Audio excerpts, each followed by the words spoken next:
When we travel to get from point A to point B, rarely do we make that journey in a straight line. A lot can happen in animation as well from one keyframe to the next. Animation is nothing more than a change of a property over time. If keyframes describe what change is happening, then keyframe interpolation describes how that change happens over time. In this O2 linear comp, I've got one layer and it's got two keyframes. That brings this circle from the left side of the screen to the right side of the screen in 20 frames. You'll notice that the keyframes themselves on the timeline have this diamond shape. And this is After Effects telling us visually that this is a linear keyframe interpolation. So let's see this motion happen in real time. Now you'll notice that the behavior of the animation is very robotic. It's what's considered linear. It just starts immediately and ends abruptly. Let's get a better visual on how it moves. If I select the position property, we have these little hash marks. This indicates to us where in space that layer is at a given point in time. So for example, with this animation, the halfway point would be at about 10 frames.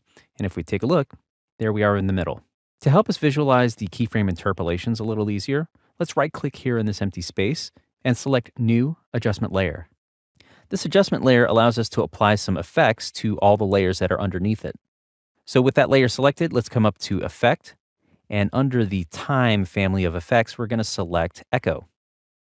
Under my Effect Echo, I'll change up my number of echoes to 20. Let's change the decay to 0.95, and under the echo operator, I'll change this to minimum. And what this lets us do is easily see the keyframe interpolation. You can see the distribution of the shape across time is fairly even. Let's contrast this with another interpolation called Easy Ease Out. I'll select my first keyframe and right-click on it. Under Keyframe Assistant, we have Easy Ease Out. The Keyframe Assistant is just a quick and simple way to apply this easing. So instead of starting immediately at that first frame, we're slowly moving out of this keyframe and then picking up speed, maintaining that speed, and ending abruptly. Let's turn on our echo. You can see that the interpolated frames are distributed a little bit heavier on the left-hand side. We can do the opposite effect of this as well. When we step into O4, we can see Easy Ease In action.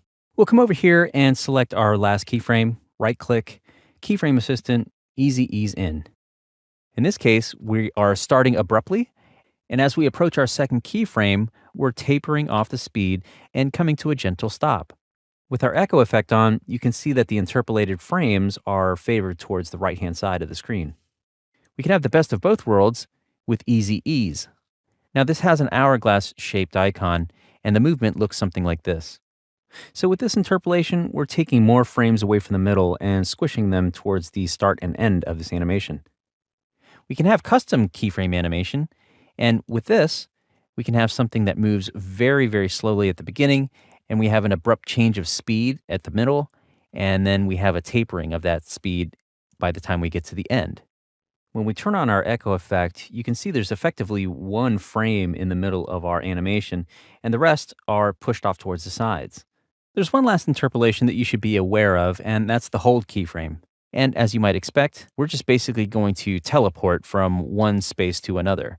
You can see that we're starting here, holding this value until we reach this next keyframe where there's an abrupt change, and we hold that value. To enable a hold keyframe, simply select the keyframe, right-click on it, and toggle hold keyframe. That'll revert us back to a linear keyframe, and once we toggle once more, we have our hold. Let's take a look at these different keyframe interpolations all together in the same context. Here you can see that we have two keyframes for each layer, and they're all timed out the same, but each behaves very differently. Let's park it at frame 20, and let's turn on our echo effect. And here's the distribution of all the frames for the various interpolations. So far, we've looked at temporal animation, meaning that we're taking the frames drawn by After Effects in between two keyframes and redistributing them in different ways across time.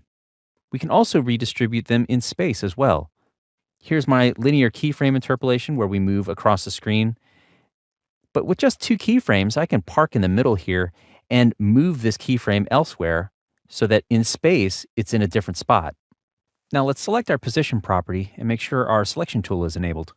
I'll hold down Command Option on a Mac and Control Alt on a PC and just hover over this keyframe. And you'll note that my arrow then turns into this upside down V. When I click and drag on this keyframe, I can actually grab the handle for that keyframe. And as I do, I'm making changes to this motion path in space. So if I wanted this arcing motion here, I can drag this handle up. And I can do the same thing for the outgoing keyframe. Here's the handle here. I'll drag this up. And with two keyframes, I've altered the motion path without adding a third keyframe. So this makes it a lot more efficient. So let's see this with the echo effect on.